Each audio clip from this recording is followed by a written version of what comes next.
మీరు ధనవంతులు అవ్వాలని అనుకుంటున్నారా? ఎవరికి ఉండదు చెప్పండి ధనవంతులు అవ్వాలని. కాబట్టి 7 అలవాట్లు అలవాటు చేసుకోండి. అందులో నెంబర్ 1, డబ్బుని సంపాదించడం మీద కాదు మీరు ఫోకస్ పెట్టాల్సింది.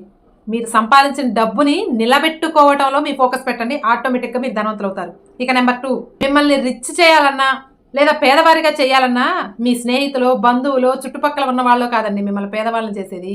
మీ యొక్క అలవాట్లే మిమ్మల్ని ధనవంతులు చేయాలన్నా పేదవారిని చేయాలన్నా. కాబట్టి మీ అలవాట్లు ఎలా ఉన్నాయో సరి చేసుకోండి. ఇక నెంబర్ 3, మీరు పెంచుకోవాల్సింది మీ జీతం కాదండి, మీ యొక్క స్కిల్స్ని పెంచుకోండి. ఒక్క ఆదాయంతో మీరు బతకాలి అంటే ఒక్క షాప్ చాలండి మీకు లైఫ్లో నేల కొరగటానికి. అందుకే మీ యొక్క స్కిల్స్ని డెవలప్ చేసుకోండి.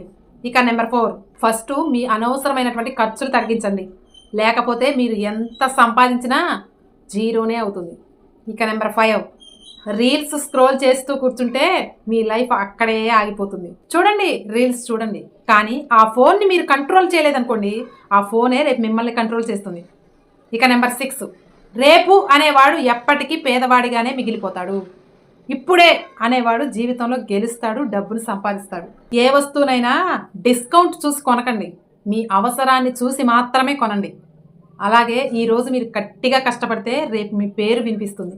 గల్ గల్ అని మీ దగ్గర డబ్బులు వినిపిస్తాయి. డబ్బు ఎందుకు సంపాదించాలి అంటున్నానంటే, డబ్బు లేకపోతే మీరు చెప్పే నిజం కూడా వినరు. మీ సమస్య కూడా వాళ్ళకి డ్రామా లాగా అనిపిస్తుంది. డబ్బు లేకపోతే మీ దగ్గర అందరూ సలహాలు ఇస్తారు కానీ సహాయం ఎవ్వరూ చేయరు. అదే డబ్బు నీ దగ్గర ఉంటే సహాయం అడగరు, ఒక అవకాశం అడుగుతారు. ఈ రోజు మిమ్మల్ని చూసి నవ్విన వాళ్ళే రేపు మీతో వచ్చి నిలబడతారు, ఆ డబ్బే మీ దగ్గర ఉంటే. కాబట్టి డబ్బుని ఎలా సంపాదించాలో, ఎలా నిలబెట్టుకోవాలో అర్థమైందనుకుంటాను.